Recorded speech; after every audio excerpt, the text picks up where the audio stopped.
Bismillah.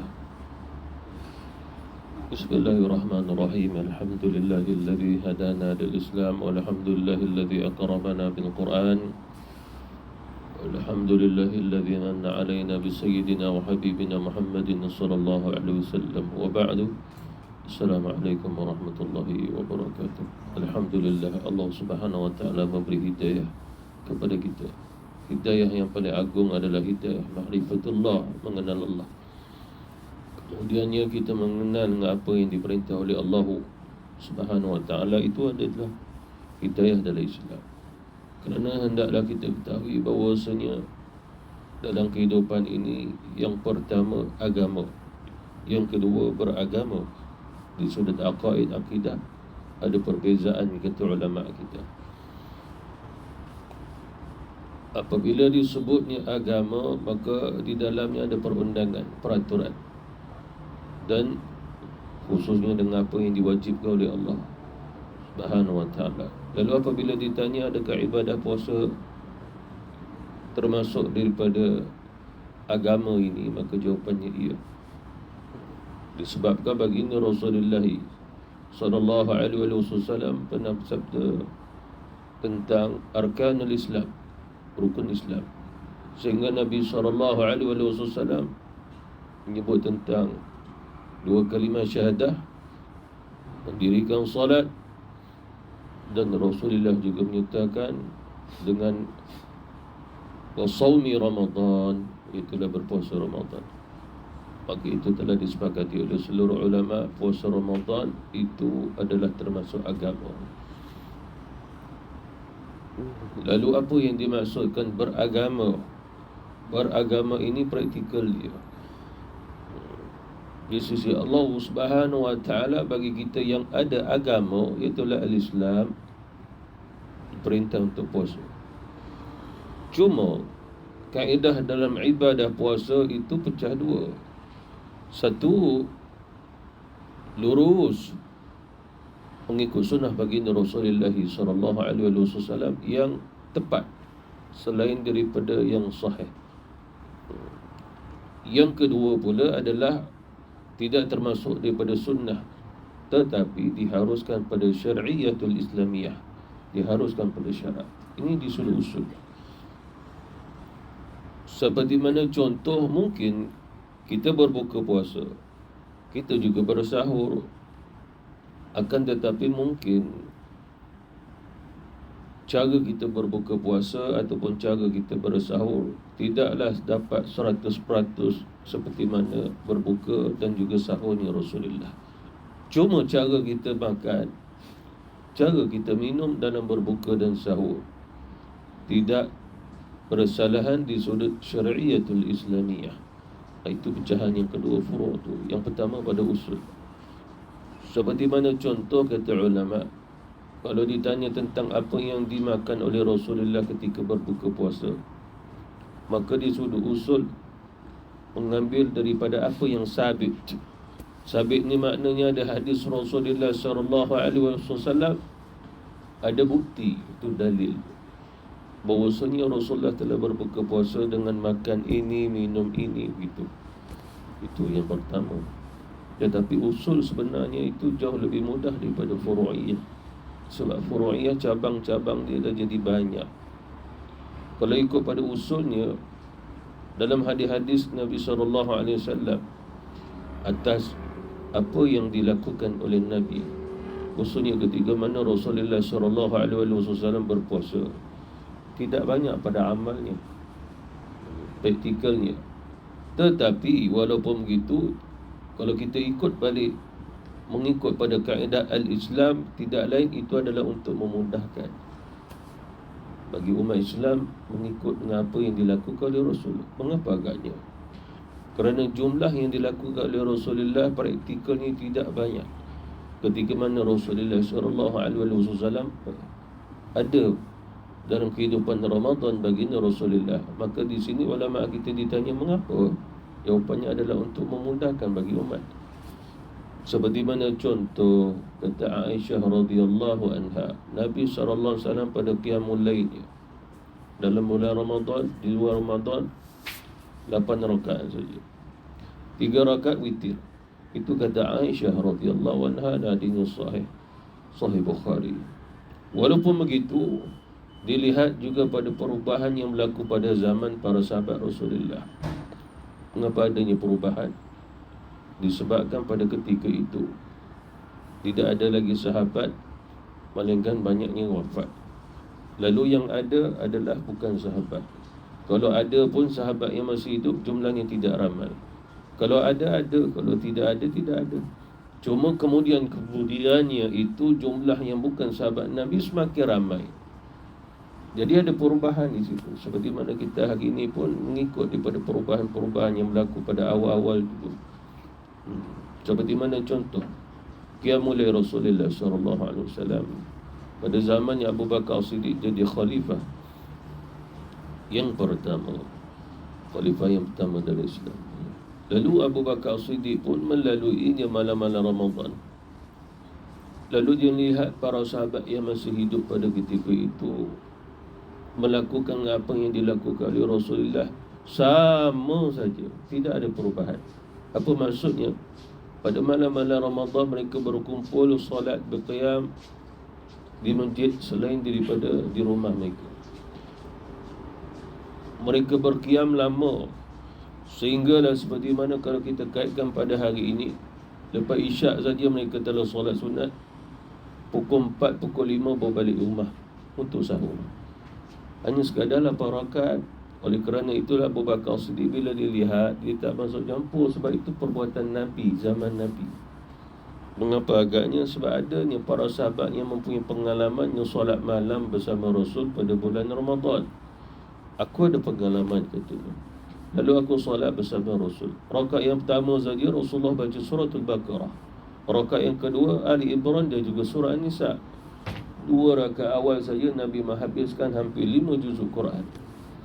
Lalu aku ada pengalaman solat lagi dengan Rasulullah, sahabat yang lain, sehinggalah aku takut tak sempat nak sahur. Lalu oleh kerana itulah Abu Bakar As-Siddiq dia lihat, dia tak masuk campur dah, sebab perbuatannya sahabat itu dah sama seperti mana mereka hidup waktu Rasulullah SAW hidup. Amalan mereka itu masih sama seperti mana waktu zaman Rasulullah masih hidup. Itu pasal Abu Bakar As-Siddiq tidak mengubahnya. Kemudian pula sampai pada zaman Sayyidina Umar. Sayyidina Umar pun melihat, dia melihat perubahan tu ada. Perubahan yang ada disebabkan adanya tabi'in, makna bukan sahabat. Anak-anak para sahabat Rasulullah pun lahir tapi tak jadi sahabat disebabkan mereka lahir Rasulullah dah wafat. Itu bukan sahabat Nabi. Lainnya seperti mana Abdullah bin Abbas. Abbas bapa dia anak, dua-dua sahabat Nabi. Abdullah bin Umar, bapaknya Umar, sahabat, dia pun sahabat. Jabir bin Abdullah, Jabir tu sahabat, Abdullah itu pun sahabat radhiyallahu anhu. Jadi ini yang lahir ini disebut sebagai tabi'in, tak sempat. Lalu apabila mereka tak sempat melihat, para sahabat Rasulullah pun makin ramai yang dah wafat di Madinah, kemudian keluar daripada Madinah pergi ke Kufah seperti mana Sayyidina Ali. Bila Birabah pergi ke Syam, tidak lain tujuan dakwah dan penyebarkan Islam serta Quran. Basrah, itu perintah Rasulullah SAW. Lalu tinggal Umar, dia jadi khalifah waktu itu. Lalu dia lihat, apa yang dia lihat? Orang solat malam tapi segera cepat kemudian balik. Esok dia tengok lagi, ini malam-malam Ramadan, disebabkan dah berlainan daripada apa yang dilakukan pada zaman Rasulullah dulu. Sahabat pun dah makin tua, mereka pun tak dapat nak lama-lama di masjid, ketika di masjid, lalu balik pun cepat. Ini orang yang kuat-kuat pun balik cepat. Ada yang kuat-kuat balik cepat dulu daripada orang tua. Lalu Sayyidina Umar pun lihat. Bila dia lihat, dia pun memandang para sahabat Rasulullah yang masih hidup di kalangan orang Ahlul Quran ni. Ubay bin Ka'ab, Zaid bin Thabit, Tamim Ad-Dari, dan beberapa sahabat Rasulullah. Lalu Sayyidina Umar pun bermusyarah lah dengan sebagian sahabat yang masih hidup. Gini lah, dia kata, malam esok ni aku nak minta Tamim Ad-Dari ke Zaid bin Thabit ke Ubay bin Ka'ab ke jadi imam. Ambil satu imam. Yang lain semua makmum, ikut aja apa yang dibaca imam tu. Imam baca panjang, makna makmum diri lama. Jadi dah tak ada individu dah. Sebab pada zaman yang Rasulullah, siapa nak ikut Nabi ikut. Siapa yang tahu tak boleh terikut, buat sendiri je. Lalu zaman Abu Bakar As-Siddiq pun tidak ada jamaah begitu, tak ada imam seorang ikut. Sendiri-sendiri. Nak ikut pun jenis sendiri-sendiri juga. Di imam, kau jadi imam lah, aku tak hafal Quran, kau rukuk, aku rukuk lah. Lalu Abu Bakar As-Siddiq gitu. Zaman Sayyidina Umar, dia kata masih ada buat perubahan ni. Sebab apa? Pada zaman Rasulullah, Nabi perintah hidupkan waktu malam, banyakkan solat, diri lama. Lalu bermusyarat, semua para sahabat Rasulullah setuju. Sehingga kata ulama' di sudut fiqh, ijma', perkara itu disepakati. Tetapi ini bukan agama, ini masuk beragama. Sebab beragama praktikal, yang tidak salah pada syarak. Begitu. Lalu agamanya apa? Solat sunat, solat fardu. Jumlah pada solat sunat itu beragama. Itu yang perlu kita ketahui. Jumlah solat fardu itu agama. Sebab tak boleh ditambah, tidak boleh dikurang. Itu. Jumlah solat sunat, nak sampai solat tarawih 100 rakaat pun silakan. Itu beragama. Itu dibenarkan pada syarak. Jadi Sayyidina Umar ini orang yang faham agama, orang yang hebat. Bahkan kata Nabi, kalau sekiranya ada Nabi lepas aku wafat ni, Umar boleh jadi Nabi. Mana fahamnya tentang agama. Bukan sekadar faham, dapat memberi kekuatan dalam Islam. Itu ada Rasulullah. Allah telah memberi kekuatan Islam dengan Sayyidina Umar setelah dia masuk Islam. Islam dulu baru dia kuat. Kalau tak Islam memang tak kuat. Oleh kerana itulah kekuatan Islam bukan daripada tangannya orang bukan Islam, mesti daripada kekuatannya, daripada tangan orang Islam. Lalu Umar pun apabila dah mendapat keputusan jamaah seluruh para sahabat yang masih hidup, lalu malam esok tu mintalah Tamim Ad-Dari, sebab dia hafal Quran. Bukan sekadar hafal Quran, luar biasa hafalannya. Sebab Tamim Ad-Dari boleh baca Quran 30 juzuk satu hari, satu malam. Zaid bin Thabit pun begitu, penulis wahyu. Lepas tu Ubay bin Ka'ab, gila-gila malam ni Ubay bin Ka'ab. Lepas tu Zaid bin Thabit gila-gila. Waktu tu pun mereka dah tua dah pun. Kita hari ni Imam Tafiz semua muda-muda. Tapi bacaan ni berbeza disebabkan bacaan hari ni lagunya lebih, faham tak ada. Begitu. Para sahabat Rasulullah tidak diizinkan oleh Rasul sehingga faham, nak baca lagu apa baca dah. Kita pula faham lagu baca. Para sahabat faham makna baru baca lagu. Seperti mana Abu Ayyub, Abu Musa, itu orang yang dah faham, dia baca tu sedap. Antaranya adalah Abu Musa. Nabi pernah dengar dia baca. Kata Rasulullah, bacaanmu seperti mana serulingnya Nabi Daud alaihissalam. Maknanya merdu. Rasulullah mengizinkan dia sebab apa? Sebab dia baca dan dia faham makna. Walaupun ada lagu, silakan. Itu kaedah pada zaman Rasulullah sallallahu alaihi wasallam. Ada sahabat Rasulullah sallallahu alaihi wasallam, dia baca banyak sangat. Lepas tu Nabi larang. Mengapa agaknya? Sebab dia tak faham. Nabi kata, aku tidak mahu kamu baca cepat-cepat habis. Aku nak kamu faham mengapa kamu baca. Faham dulu. Dia sebab dia boleh baca Quran satu hari habis semua. Lalu Nabi kata, barang siapa yang selesai baca Quran satu hari habis, dia takkan faham Quran tu. Nak laju habis baca, tapi tak tahu apa yang dia baca. Turunnya Quran tu mengetahui apa yang difirmankan oleh Allah, bukan tahu sekadar baca macam mana Nabi baca. Tajwidnya begitu.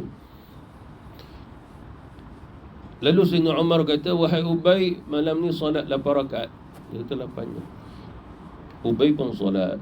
Wahai Ubay, baca panjang-panjang. Bacalah cara dia panjang. Oleh kerana imamnya orang yang hebat, makmum tak ada masalah. Yang jadi masalah bila imamnya tu tak kenal siapa, baca pun tak sedap, itu pindah-pindah sudahlah, gitu kita hari ini. Ini Ubay bin Ka'ab, Rasulullah kata Quran turun, aku pun baca. Barang siapa nak tahu macam mana Quran diturunkan, kaedah bacaannya, ambil pada Ubay bin Ka'ab. Gitu. Luar biasa. Dia pun baca. Lepas tu Sayyidina Umar pun tengok, lama berdiri. Tak ada orang nak kritik-kritik, komen-komen, tak ada. Gitu. Kalau ada WhatsApp waktu tu pun saya tak masuk tu. Tak ada nak komen-komen imam lama ke semua, tak ada tu.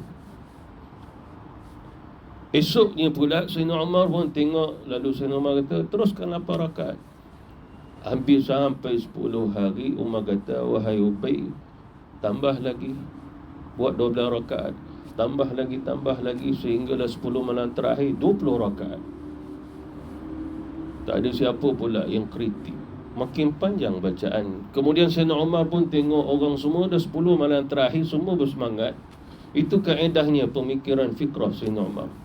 Mana menunjukkan bahawa diringankan dulu, lepas tu ditambah sampai satu jumlah. Lalu Sayyidina Umar tidak menambah dan menguranginya, biar sampai 20 je. Kerana apa? Dia sederhana. Maksudnya adalah 20 rakaat itu sama seperti mana 8 rakaat yang di awal, yang dia buat pada awal-awal dia. Awal-awal memang buat 8 je. Sebab apa? Tidak mahu menyalahi sunnah Nabi 8 tu. Abu Bakar memang teruskan dengan 8. Sayyidina Umar pun tambah sampai 20. Lalu sampai habis Ramadan, Sayyidina Umar pun tengok, lalu dia pun kata, ni'matul bid'ah hadha, sebaik-baik yang bid'ah ini yang aku buat ni. Apa maksudnya? Rasulullah buat 8, dia tambah lagi 12. Tetapi dia tambah dengan 12 yang baharu daripada dia, yang tidak dilakukan oleh Rasulullah. Tapi dia kata ini tidak bersalahan di sudut syariatul Islamiyah. Maka ini bukan agama, ini masuk beragama, praktikal dalam Islam. Sehinggalah Imam Abu Hanifah, Imam Syafi'i, Imam Ahmad pun ambil 20 ni juga. Dan bila selesainya wafatnya Sayyidina Umar, lalu apa yang dilakukan oleh Sayyidina Osman mengekalkan akan menghidupkan 20 rakaat itu. Cuma Sayyidina Osman jaga, pasti kau buat 20 ni, kamu buat 20 mesti seperti mana zaman Umar juga. Umar lepas 4 rakaat istirahat dulu, minum teh dulu, makan roti dulu, boleh. Baru nak sambung-sambung. Itu kita selawat pendek je, habis segeranya. Itu. Kawan kita kat Indon tu 7 minit dia 20 rakaat. Itu. Lalu Sayyidina Umar bagi tahu jangan diubah 20 itu. Sampai pada Sayyidina Ali pun dia berfatwa di Kufah 20 rakaat. Abdullah bin Mas'ud fatwa 20 rakaat. Sehingga Imam Abu Hanifah dan ulama Kufah semua ambil 20. Dan dikekalkan kamu kena baca panjang. Lalu ulama berijtihad panjangnya lebih bagaimana? Lebih 1 juzuk baca 20 rakaat. Baca pelan-pelan, tidak terlalu laju, tidak terlalu perlahan. Maknanya sederhana perlahannya. Lebih pada perlahan untuk tadabbur Quran. Bukan untuk selesaikan bacaan, tapi nak tadabbur juga. Sederhana bacaannya, dikekalkan. Maka apabila sampai pada zamannya ulama-ulama mujtahid pun mengekalkan jumlah 20 tadi, kecuali Imam Malik dia berfatwa lengkapkan 36 bagi orang yang berada di Madinah. Mengapa agaknya? Sebab di Mekah buat 20, cuma habis 4 rakaat itu mereka tawaf. Lalu di Madinah tak ada orang nak tawaf, tambah lagi jumlah rakaat tu, ditambah. Mengapa agaknya? Nak mengekalkan keaslian 20 rakaat itu. Lama berdiri dia lebih sejam itu ke 2 jam ke, sama juga seperti mana orang yang berada di Madinah. Orang yang tawaf pun buat 20 saja, tetapi nak mengekalkan waktu yang sama.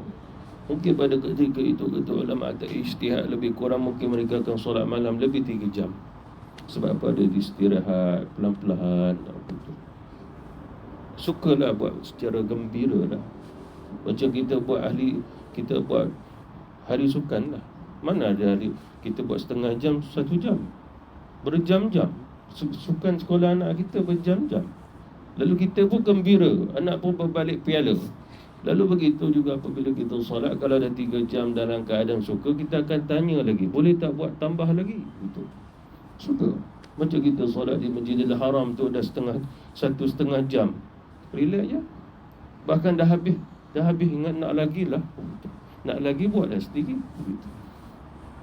Suka.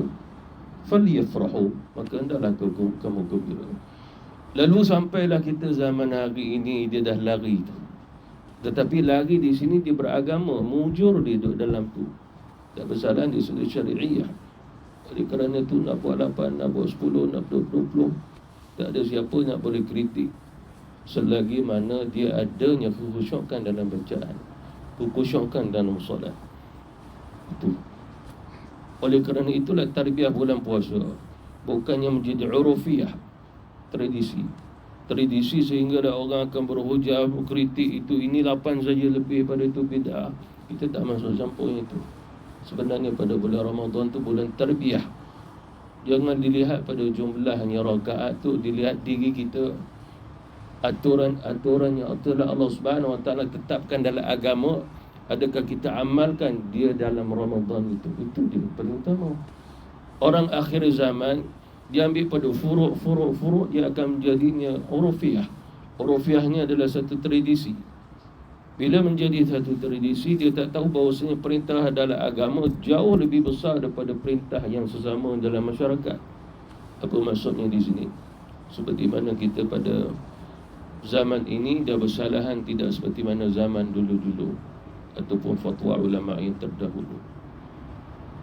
Ulama-ulama yang terdahulu mengatakan kami apabila berada dalam bulan Ramadan, kami menghidupkan 2 perkara. Yang pertama adalah solat berjamaah, itulah solat tarawih kami, solat qiyam sendiri-sendiri, termasuklah jamaah dalam solat witir. Yang kedua adalah membaca kitab Allah Subhanahu Wa Taala, Al-Quran. 2 ini amalan khusus. Amalan khusus. Lalu ulama-ulama kita ditanya, bagaimana pula dengan majlis ilmu? Kami khususkan pada waktu siang. Lalu malam kami tidak mengkhususkannya untuk majlis ilmu, untuk tazkirah itu, untuk tazkirah ini sampai setengah jam. Kami tidak melakukannya. Mengapa? Kerana tradisinya ulama-ulama para salafus salih begitu. Cuma kalau kita melakukannya, maka itu kembali balik pada urufiyah tadi. Uruf. Kaedah kita kena tahu daripada salaf, yang khalaf, yang terakhir jadi uruf. Mengapa agak jadi uruf? Bila jadi uruf, itu yang ramai datang ke masjid surau pada bulan Ramadan saja. Sedangkan zaman para salafus salih, zaman khalaf, zaman para sahabat, zamannya Rasulullah, zaman para sahabat, dibawa keadaan jumlah mereka yang sama saja. Sehingga Rasulullah SAW tak memperbanyakkan dan tak menambah lagi. Cukup. Apa maksudnya? Mereka dengan solat, mereka dengan baca kitab Allah, mereka dengan zikrullah. Nabi tambah i'tikaf, itu je. Selesai. Mengapa Rasulullah SAW tidak memberatkannya? Rasulullah tidak memberatkannya. Mengapa? Kaedahnya begini. Wahyu turun pada baginda Rasulullah sehingga Nabi boleh memilih berat atau ringan bagi umat dia. Yang berat tadi akan pecah menjadi 2. Yang pertama Nabi menanggungnya, yang kedua Nabi pilih antara sahabat buat. Tapi secara umumnya yang kedua, yang tadi akan pecah 2, satu lagi adalah untuk umat, maka Rasulullah memilih untuk meringankannya. Sehingga datanglah orang tanya, ya Rasulullah, aku dah solat 5 kali, kemudian aku pun puasa Ramadan, cuma aku tak buat yang sunat. Ya Rasul, boleh masuk syurga? Ya, kamu akan masuk syurga dengan solat kamu, dengan puasa Ramadan kamu. Ya Rasul, yang tambahan itu apa? Nabi kata nafilah. Itulah maksudnya Rasulullah bagi kita apa yang paling ringan. Oleh kerana itu apabila Rasulullah SAW mengajar kita tentang solat, semua yang Nabi ajar adalah untuk meringankannya. Pada usulnya dalam agama, Nabi perintah jangan tinggal solat sunat. Itu antaranya solat witir. Tetapi berkaitan dengan solatnya rawatib, sebelum zuhur, lepas zuhur, Nabi menyebut fadilat. Lalu Nabi menyatakan, barang siapa di antara kamu kuat, mampu, man istata'tum, ada kemampuan pada mereka, maka bangun buat. Dan Nabi SAW tidak mewajibkannya. Mengapa? Kerana itu adalah mudah bagi umatnya, ringan. Tetapi para sahabat Rasulullah SAW, kan tadi saya sebut pecah dua. Satu, untuk Rasul dia jadi wajib. Sebahagian sahabat Nabi perintah, dia akan jadi wajib. Seperti mana Abi Hurairah, Pak Allah Khalifah, Abdullah bin Mas'ud, semua dapat ilmu pada Nabi. Perintah Nabi semua wajib, tak disunat. Tetapi kita lihatlah bagaimana fikrahnya para sahabat Rasulullah. Dia mengikut balik kembali dengan apa yang disebut oleh Rasulullah pada usul dan asasnya Islam. Seperti mana zaman Sayyidina Umar, dia faham agama, dia jadi khalifah. Dia baca ayat yang ada tilawatul Quran, sujud sejadah. Dia tak sujud. Orang pun tengok. Sebab yang tengok sahabat Rasulullah. Pada zaman Rasulullah, Nabi baca ayat ni, Nabi sujud atas mimbar. Kenapa Umar tidak melakukannya? Lalu Sayyidina Umar pun tahu. Dia kata, sesungguhnya aku mengetahui kamu bertanya-tanya mengapa aku tidak sujud. Ayat ni kan Nabi baca juga, Nabi sujud. Aku tidak sujud kerana perintah itu sunnah. Mengapa agaknya? Sebab Sayyidina Umar berhadapan dengan orang yang bukan sahabat lagi. Kalau dikekalkan dengan wajib, maka itu bukan al-Islam. Sebab Islam tidak pernah mewajibkan sujud tilawatul Quran. Begitulah pemikirannya Sayyidina Umar, maknanya para sahabat Rasulullah, agar mereka mengamalkan sesuatu itu ada yang perlu tepat seperti mana amalan Rasulullah. Sebab yang itu Allah nak begitu. Allah Subhanahu Wa Ta'ala nak begitu. Sehingga Rasulullah apabila menyebutnya, maka Rasulullah akan menyebut dan tak ada kaitan dengan Allah, seperti mana hadis Qudsi. Hadis Qudsi adalah hadis berkaitan dengan rahsia Allah Subhanahu Wa Ta'ala yang Allah beri pada Nabi Muhammad. Antaranya adalah solat qiyamul lail, solat malam. Banyak hadis Qudsi. Solat sunat yang lain, cerita-ceritanya fadilat je. Tetapi hadis Qudsi dia ada. Dia itu solat malam ada hadis Qudsi. Pada Allah Subhanahu Wa Ta'ala nak itu. Tetapi walaupun begitu, daripada lidah Rasulullah itu agama. Tapi apabila sampai kepada kita, cara kita nak mengamalkannya, jumlah rakaatnya berapa, itu beragama. Seperti mana contoh, ada di antara umat baginda Rasulullah solat qiyamul lailnya 2 rakaat sampai dia mati. Ada di antara mereka 10 rakaat. Ada di antara mereka seperti mana jumlah Rasulullah 8 rakaat. Ada di antara mereka 200 rakaat. Ada di antara mereka sampai 1000 rakaat. Antaranya ada Rabi'atul Adawiyah. Tapi dia bukan sahabat Rasulullah. Sahabat Rasulullah yang pernah solat 1000 rakaat adalah Tamim Ad-Dari. Habis 30 juzuk dia baca. Adakah itu perintah adalah agama? Perintahnya solat sunat malam je. Tapi jumlah rakaat itu beragama. Atau Rasulullah SAW, Nabi perintah solat je. Dan Nabi tidak menetapkan berapa jumlahnya. Sehingga ada di antara sahabat Rasulullah, itu disiplin para sahabat nak tahu. Nabi perintah kami solat malam, tapi kami tak pernah bertanya berapakah jumlah rakaatnya ya Rasulullah. Sehinggalah mereka menemui Aisyah. Aisyah mengatakan 8 rakaat. Apa maksudnya di sini? Maka mereka mengetahui Rasulullah tidak pernah memberatkan bagi umatnya. Sehingga Rasulullah berpesan kepada Abi Hurairah, wahai Abi Hurairah, waktu malam yang perlu kamu lakukan, yang kamu tak boleh tinggal, adalah solat witir sebelum tidur. Katanya Abi Hurairah, yang itu aku tak akan tinggal dah. Itu. Kemudian siang solat duha paling kurang 2 rakaat. Dan dia mengatakan sampai mati aku melakukannya. Selesai. Adakah solat-solat yang lain dilakukan oleh Abi Hurairah? Jawapannya tidak. Dia hanya sebut 3 je. Termasuklah puasa 3 hari pada setiap bulan. Maka di sini kita melihat begitu juga ibadah puasa dia sama. Seseorang itu berpuasa dan tidak ditegah baginya untuk bekerja. Pada zaman Rasulullah SAW puasa, tetapi mereka pergi jihad sehingga Nabi perintah berbuka. Atas para sahabat Rasulullah, ya Rasulullah kami bertahan saja. Rasulullah kata berbuka. Sehingga mazhabnya Imam Ahmad mengambil sunnah berbuka puasa ketika mana musafir dan berjihad, agar adanya kekuatan lagi. Lalu orang memandang Rasulullah, Nabi perintah kami berbuka, lalu kami berbuka. Kami tengok Nabi tak berbuka. Ada seorang lagi namanya Abdullah. Lalu Imam Syafi'i pun mengambil bahawasanya bila seseorang itu ada kekuatan, dia teruskan puasa lebih afdal. Jadi kan adanya Imam Ahmad, Imam Syafi'i kan berbeza pendapat. Perbezaan tidak lain mereka mengetahui, mereka faham agama. Kerana Rasulullah SAW perintah berbuka. Sebagian sahabat memahami perintah itu jauh lebih kuat berbanding nak ikut Nabi. Sebahagian daripada usulnya di sudut ilmu hadis pun yang sama. Rasulullah kata solatlah 2 rakaat sebelum maghrib 3 kali. Lepas tu Nabi kata barang siapa yang mampu. Lalu sahabat Rasulullah pun tengok Nabi tak buat, Nabi orang pun tak buat. Nabi kata barang siapa yang mampu. Tapi orang akhir zaman ini memahami barang siapa yang mampu di makna ada kekuatan. Padahal syarah yang betulnya bukan itu.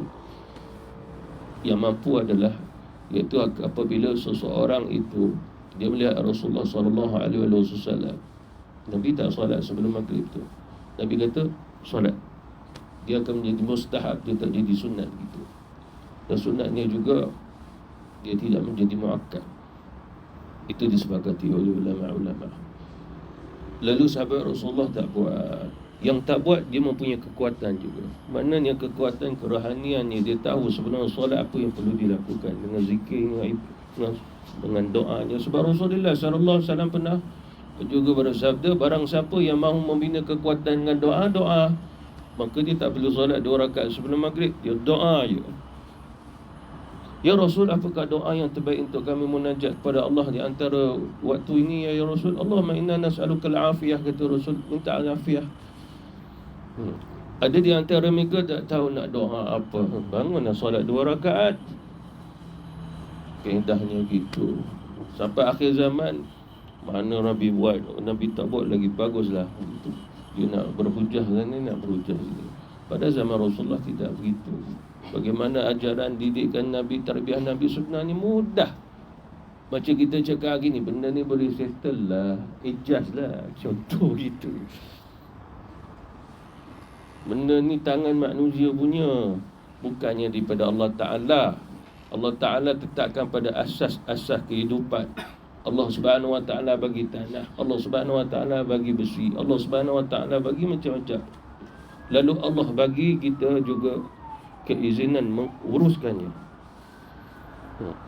Jadi apabila kita menguruskannya, maka Rasulullah mengajar kepada kita, alaikum bil qasdi, sederhana saja perurusan kamu, jangan beratkan orang itu, jangan buat dia lari, jangan buat dia marah, jangan buat dia susah. Itu daripada Rasulullah SAW. Hari ini bila dia dapat kuasanya, jadi susah orang lain. Dia kata ikut ini je, ikut ni. Maka jawapannya dia tidak bijak. Orang yang bijak adalah kalau orang ni tak boleh ikut, mungkin dia ada cara yang lain. Itu orang bijak. Yang terakhir tentang ibadah puasa kita. Kita berhentilah awal, tapi bukan nak solat zuhur awal. Kita ada zikir-zikir dulu. Tak boleh macam lama-lama air tak ada, nanti terbatuk ke apa kan. Kena jaga suara juga. Malam nak tarawih, saya jadi imam begitu.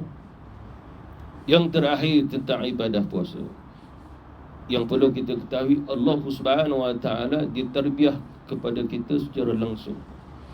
Ini bukan tarbiyah Rasulullah, ini tarbiyah daripada Allah Subhanahu Wa Ta'ala secara langsung. Kerana Allah berfirman, puasa hanya untuk aku. Tak jatuh pada siapa, tak jatuh kat Nabi pun. Amalan yang lain dia ada wasilah. Wasilah ni mesti sampai ke Rasulullah SAW. Selawat untuk Rasulullah SAW. Kemudian pahalanya Allah bagi ke kita. Sekali selawat Allah bagi 10 selawat ke kita. Tapi syaratnya wasilah antara Rasulullah dengan selawat. Akan tetapi berkaitan dengan ibadah, hanya puasa itu khususiyah. Sehingga dalam hadis qudsi Allah menyebut wa ana ujziya. Satu lafaz lagi dibaca wa ana ajzi. Kalimah yang sama. Wa ana ujziya, wa ana ajzi. Keduanya berbeza. Kalau sekiranya wa ana ajzi, maka aku sahaja yang dapat membalasinya. Para malaikat tak boleh nak tulis amal ni. Kita baca Quran dah ada pahalanya, lalu ditulis oleh malaikat berapa pahala yang kita dapat. Solat pun begitu, ibadah yang lain pun seperti mana zikrullah pun begitu. Tapi apabila sampai puasa, tak ada malaikat akan mencatat apa pun. Kerana Allah Subhanahu Wa Taala berfirman, kerana hadis qudsi, semua amalan anak-anak Adam adalah untuk mereka kembali, kecuali puasa hanya untuk aku. Wa ana ajzi bih, wa ana ajzi bih, yakni lah aku sahaja akan membalasinya. Satu. Yang kedua dibaca wa ana ujziya bih, dengan puasanya maka dia dapat aku. Apa maksudnya dia dapat aku? Maka dia mendapatlah sesuatu yang telah dirahsiakan oleh Allah Subhanahu Wa Taala, yang tidak ada siapa makhluk mengetahuinya. Dia akan mendapatkannya. Sudah aqidatul Islam, hendaklah kita ketahui keputusan muktamad tentang diri kita bukan di dunia tapi di akhirat.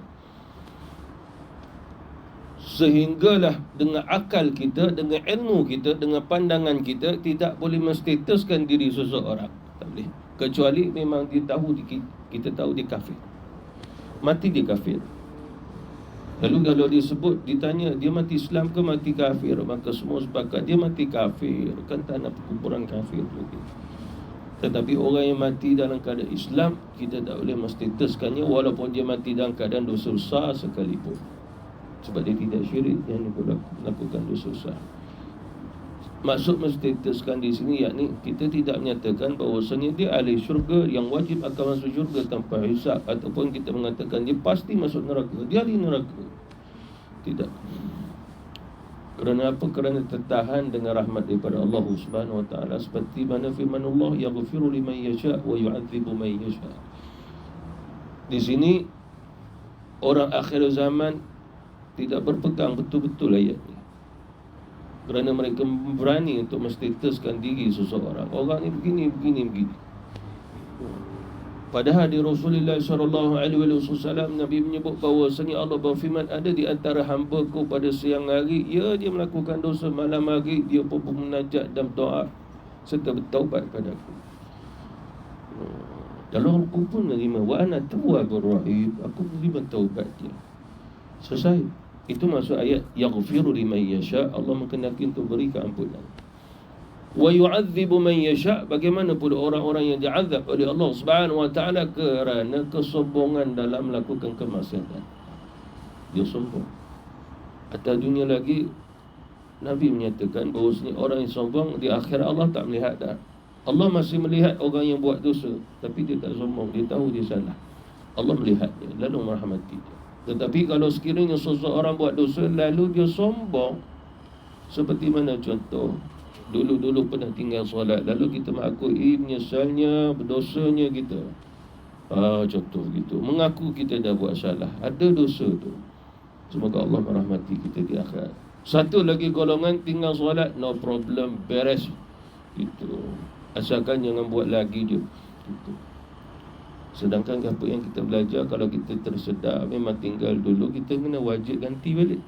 Itu tanda orang taubat tu, sebab rasa salah, taubat balik, ganti balik. Tetapi orang yang rasa tak bersalah, dia tak akan taubat. Contoh, dah beres dah kata. Apatah lagi kalau dia mengamalkan satu amal, barang siapa tinggal solat 1000 tahun pun, bila dia amal ni settle, dia pakai yang tu je. Padahal ulama kata itu amalan tambahan saja, tetap juga kena baca. Orang baca 3 kul, orang baca qul huwallah 3 kali, pahala macam baca Quran sebiji. Lalu dia pun amalnya 3 kul, baca 3 kali qul huwallah, dapatlah satu Quran. Dan sampai mati dia tak pernah baca alif lam mim sampailah minan jinnati wan nas, ataupun surah Al-Fatihah 114 surah, sebab dia berpegang itu. Padahal kata ulama ni nafilah, yang usulnya tetap baca Quran Fatihah sampai minan jinnati wan nas juga, surah An-Nas. Itu pahala lengkap. Lalu yang kata Rasulullah, barang siapa baca 3 kali qul huwallahu ahad, maka dapat pahala Quran sebiji. Satu kali itu 1/3. Kata ulama-ulama, itulah semoga rahmat Allah sampai kepada kamu dengan keazaman, himmah, keazaman kamu nak baca 1/3, 2/3 sampai khatam Quran, barulah kamu akan dapat pahala tu. Tapi kalau sekiranya kamu hanya berpegang baca qul huwallah 3 kali sampai mati, kamu tak akan dapat. Kerana apa? Bersalahan dengan tujuan yang diperintah oleh Rasulullah sallallahu alaihi wasallam dalam baca kitab Allah Subhanahu wa taala. Jadi bulan puasa tidak lain melainkan bulan yang terbiah secara langsung daripada Allah Subhanahu wa taala kepada kita. Mengapa agaknya? Ayat Quran Allah kata, wa kulu washrabu, makan minum.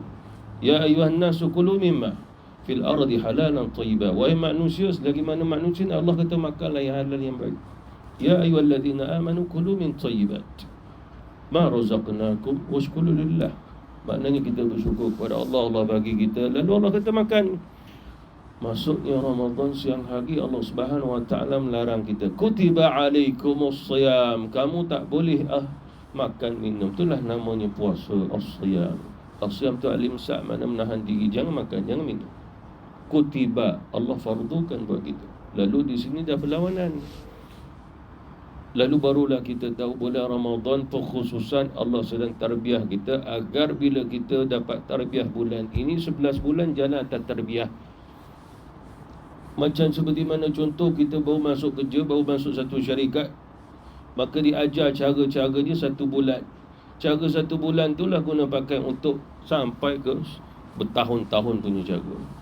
Oh, kawaidnya begitu kan. Jadi begitu juga Allah Subhanahu wa taala pun menterbiah kita. Semoga Allah Subhanahu wa taala terimalah amal kita sampai pada penghujung pada Ramadan ini dan memberi istiqamah, kekuatan untuk kita beristiqamah untuk mengamalkannya. Wallahu taala alam wa billahi taufiq wal hidayah. Wassalamualaikum warahmatullahi wabarakatuh.